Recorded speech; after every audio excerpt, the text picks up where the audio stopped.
Ang sabi daw po, sabi po ni Senator Ping, sinabi raw sa kanya ni DPWH USEC at ngayon ay state witness Roberto Bernardo na sinabi sa kanya ni Bonoan, may sagot na sila agad na sinabi ni Bonoan na nangako siya ng 500 million worth of DPWH projects sa isang miyembro ng CA mula sa House of Representatives.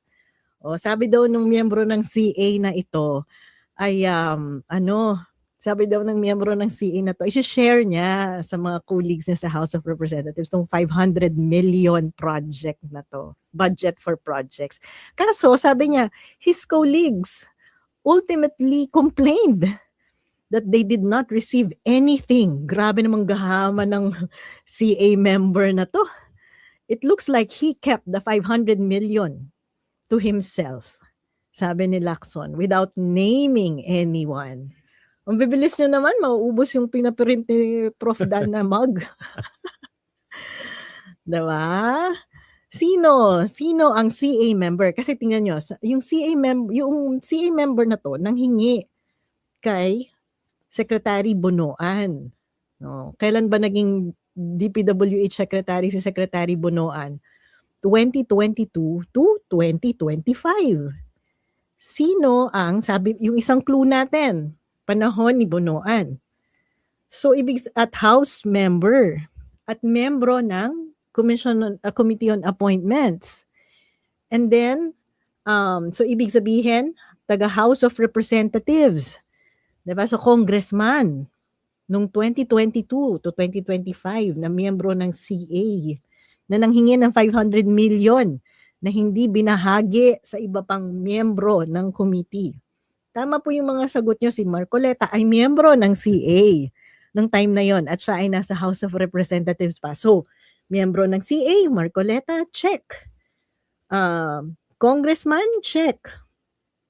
Miyembro ng CA, check. Ang tanong na lang, kasama ba siya dun siya ba yung nanghingi ng 500 million o siya yung nagreklamo na ba't hindi siya nabigyan? Maraming members ng CA. Oo nga. Ako yun lang yung naalala ko. Sino pa ba yung mga miyembro ng CA? So, bawat miyembro ng CA, posible na siya yung nanghingi ng 500 million o siya yung hindi nabigyan. Ang naalala ko lang ng miyembro ng CA nun si Marcoleta. May naalala ka bang ibang miyembro ng CA? Research mo natin. No? So, di ba, dun sa dichotomy na binigay ni Senator Lacson, either ikaw yung nanghingi o ikaw yung hindi nabigyan eh. 'Di ba? Kasi either way po, mali yun. Mali yun. Yung mga nagreklamo, nasa na i-share namin? They are as corrupt as the person who asked for the money.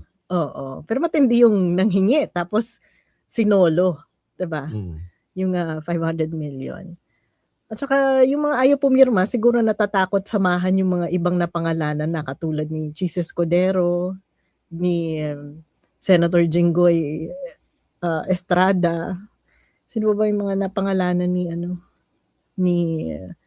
yun ang pang issue, di ba? Kasi hindi daw kumpleto yung kanyang list of names. Sino yung Tulfo na mas Pilipino? Si Rafi? Yung isa kasi may American accent eh. Si Erwin? Si Erwin ata. So yung si Rafi yung nagsasabi na I signed pero we have to make sure na kompleto yung lista ng mga hahabulin.